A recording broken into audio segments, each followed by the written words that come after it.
Yan guys. Hinugasan na natin yung sitaw, string beans.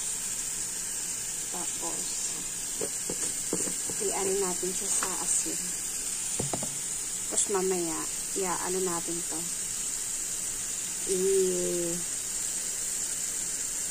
Ilalagay natin sa garapon.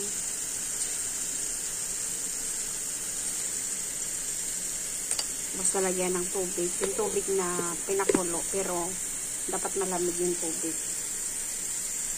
Anong tawag doon? Tapos lalagyan siya ng asin.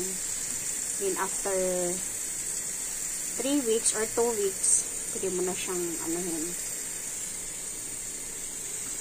Maasim na siya.